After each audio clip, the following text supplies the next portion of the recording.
Assalamualaikum warahmatullahi wabarakatuh. Bismillah, alhamdulillah, wassalatu wassalamu ala rasulillah. La hawla wa la quwata illa billahil aliyil azim, amma ba'du. Pemirsa Tasbih Ramadan yang saya hormati, alhamdulillah kita bisa bertatap muka walau lewat media, diprakarsai oleh teman-teman dari LDNU, pengurus cabang Nahdlatul Ulama Kabupaten Gunung Kidul. Dalam kesempatan ini saya akan menyampaikan materi terkait seluk-beluk sholat Idul Fitr atau tata cara sholat Idul Fitri. Tentu saja Ramadan yang kita jalani saat ini akan bermuara pada Idul Fitr. Al-Aid yang biasa kita maknai sebagai hari raya ya. Mushtaqun minal audi. Ini adalah menurut salah satu pendapat merupakan akar kata pecahan dari kata al-aud litaqarrurihi kulla amin, karena berulangnya tiap tahun. Kemudian kenapa dinamakan hari raya kita ini pasca Ramadan ini disebut Idul Fitr? Karena kita semua umat Islam diperintahkan oleh Allah Subhanahu wa taala untuk bersama-sama berbuka setelah kita melakukan puasa Ramadan sebulan penuh. Jadi Idul Fitr, hari raya untuk kita berbuka puasa. Terkait dengan sholat Idul Fitri, akan kita sampaikan pertama bahwa sholat Idul Fitri ini disyariatkan pada tahun kedua Hijriah. Tentu ini adalah salah satu perintah Allah yang dilaksanakan dan dipraktikkan oleh Rasulullah Sallallahu Alaihi Wasallam pada saat beliau di Madinah. Demikian pula sholat Idul Adha pun disyariatkan pada tahun kedua Hijriah ini. Adapun dalil ataupun dasar pelaksanaan Idul Fitr maupun Idul Adha. Kalau Idul Adha jelas-jelas kita ada perintah fasholli li rabbika wanhar. Kemudian Imam Al-Bukhari di hadis nomor 913, juga Imam Muslim di hadis nomor 889 meriwayatkan bahwa kana Rasulullah sallallahu alaihi wasallam yakhruju yaumal fitri wal adha ilal musalla, bahwa Rasulullah sallallahu alaihi wasallam keluar menuju tempat salat pada hari raya Idul Fitri dan Idul Adha.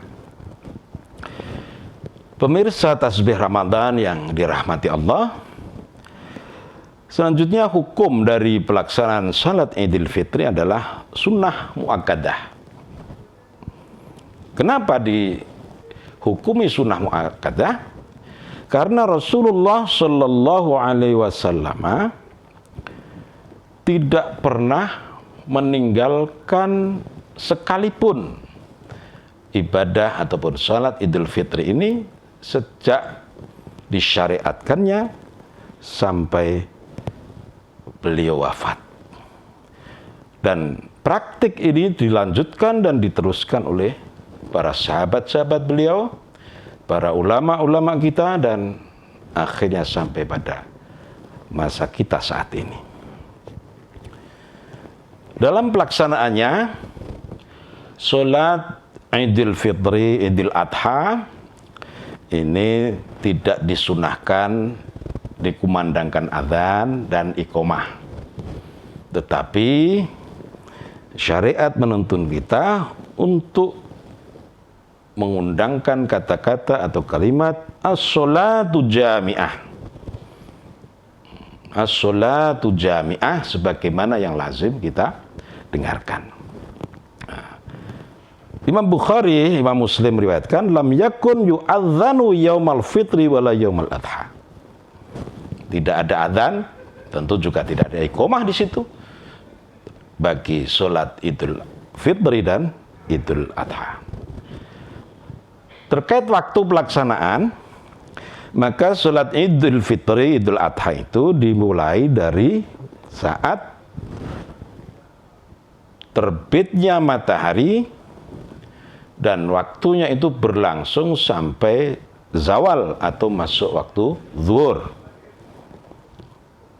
Dan ada waktu utama di antara rentang waktu antara terbit matahari sampai dengan masuk waktu zuhur ini adalah ada waktu utama, yaitu inda irtifa'i syamsi qadra rumhin. Waktu utama pelaksanaan sholat Id adalah ketika matahari naik sepenggalah. Ini ya waktu duha lah. Waktu duha inilah waktu utama untuk melaksanakan sholat Id. Tempat pelaksanaan, ya, apakah di masjid atau di lapangan, dengan sering terjadi diskusi seperti itu. Tuqamu sholatul Id di masjid aw syakhra. Bisa saja sholat Id itu dilaksanakan di masjid atau lapangan. Wa afdaluha aktsaruha isti'aban lil muslimin. Nilai utama apakah di masjid atau di lapangan adalah terkait daya tampung dan kenyamanan jamaah. Fa'in tasawaya, apabila nilainya itu sama, di masjid lapang, di lapangan ya lapang, maka masjid itu tentu lebih utama. Kenapa? Li syarafi ala ghairi, karena masjid adalah tempat mulia, tempat utama dibanding tempat-tempat yang lain. Apalagi ketika kita duduk di masjid menunggu pelaksanaan salat, kita niati i'tikaf, masuklah ibadah. Kita melaksanakan salat tahiyatul masjid, ibadah. Tidak ada tahiyatul syahra, tahiyatul lapangan, itu tidak ada, itu kan seperti itu. Tapi kenapa Rasulullah Shallallahu Alaihi Wasallam dulu melakukan sholat di lapangan? Karena ada alasan lidhiki masjidhi idzaka. Karena begitu sempitnya masjid beliau, masjid Madinah ketika itu. Padahal kita tahu, saudara-saudaraku, bahwa salat Id itu disyariatkan berjamaah yang objeknya adalah laki-laki, perempuan, anak-anak, dan semua mukallaf. Nah, tentu saja akan berduyun-duyun menuju masjid, dan ketika masjid Nabi ketika itu sempit, tidak mampu memuatnya. Itulah alasan kenapa dilaksanakan di luar masjid. Pemirsa tasbih Ramadan yang saya hormati, salat Id sudah kita ketahui ya, 2 rakaat. Tentu saja Anda dan kita semua harus suci, mengambil wudhu, dan nanti akan kita sampaikan terkait sunnah-sunnahnya ya setelah ini. Setelah siap untuk salat, maka rakaat pertama itu diawali dengan takbiratul ihram, Allahu Akbar, ma'aniyah, disertai niat di dalamnya. Setelah takbiratul ihram, seperti salat biasa, kita membaca doa iftitah, ya. Setelah iftitah, thumma yukabbiru sab'a takbirat. Kita takbir 7 kali. Yarfa'u 'inda kulli minha yadahu. Seseorang ketika takbir 7 kali ini mengangkat tangannya. Jadi setelah takbiratul ihram kita telah sedekap, Allahu Akbar, kita disunahkan angkat tangan. Rakaat pertama 7 kali. Di sela-sela itu kita dituntun untuk membaca subhanallah walhamdulillah wala ilaha illallah wallahu akbar. Di sela-sela itu, ya. Kemudian setelah itu baca Fatihah dan baca surat atau ayat-ayat yang kita inginkan. Kemudian setelah itu rakaat kedua pun sama, takbir intikal dari sujud kedua, kita Allahu Akbar biasa. Setelah itu kita langsung takbir 5 kali. Kabbar khamsa takbirat. Kita takbir 5 kali di rakaat kedua ini. Ada takbiratul intiqal, selain takbir perpindahan dari rukun, sujud, dan qiyam atau berdiri. Apa yang kita baca sama, di sela-sela takbir juga membaca yang sama. Subhanallah walhamdulillah wa la ilaha illallah wallahu akbar. Dan setelah itu membaca Fatihah, surat atau ayat-ayat yang kita inginkan. Nah, sekarang bagaimana apabila kita itu lupa atau imam lupa tidak takbir yang 7 atau yang 5 di rakaat kedua?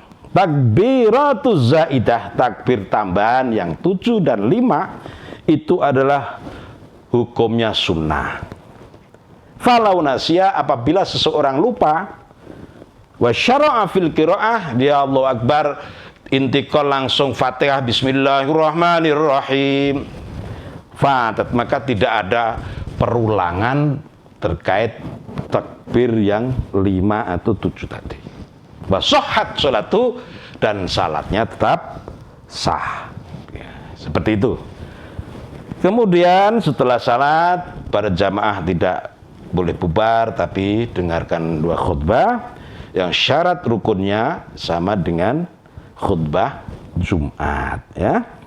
Dan selanjutnya, saudara-saudara sekalian, sebelum berangkat ke masjid ataupun ke tempat salat, kita ada beberapa adab, beberapa kesunahan. Yang pertama adalah kita mandi, pakai wangi-wangian, dan pakai baju yang terbaik, ya, baju yang terbaik. Kemudian ayyubakkiran nasu bil hudur dalam masjid, sedapat mungkin berangkat ke masjid itu pagi-pagi, ya, tidak menunggu setengah 8 atau jam 7, tapi pagi-pagi. Al barokatu fi bukuriha, berkah itu ada di pagi-pagi, ya.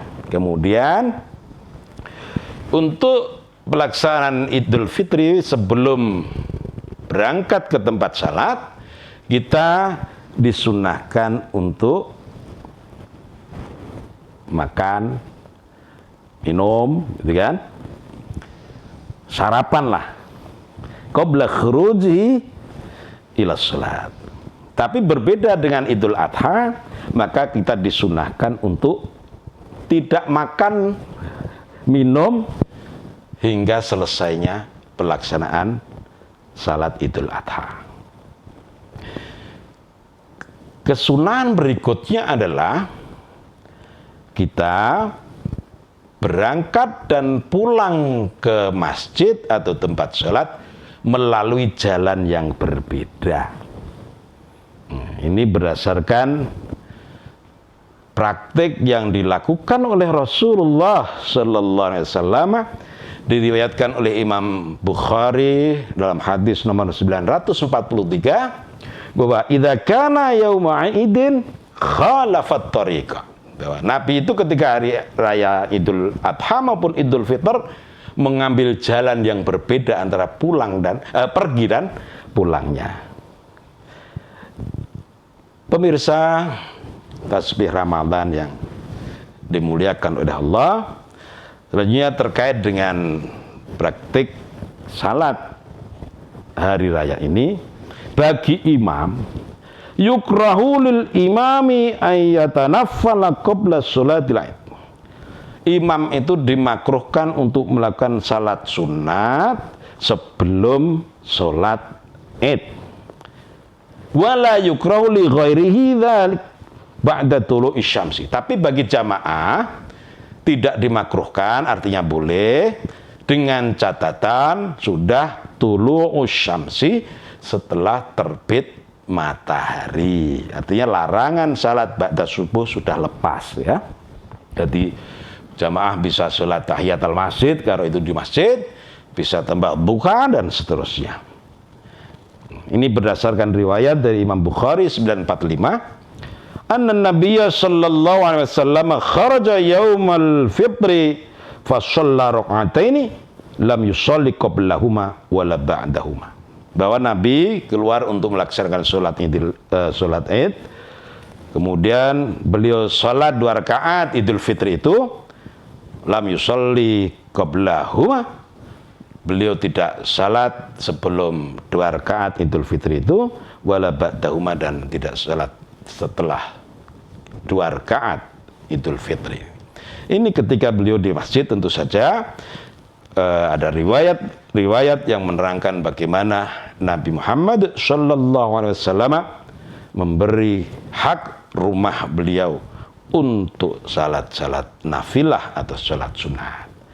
Demikian pemirsa yang dirahmati oleh Allah, kita berharap puasa kita, zakat fitrah kita, hari raya kita diterima oleh Allah Subhanahu wa ta'ala. Amin ya rabbal alamin. Dan kita diberi kesempatan untuk bertemu Ramadan tahun depan. Wallahul muwaffiq ila aqwamit thoriq.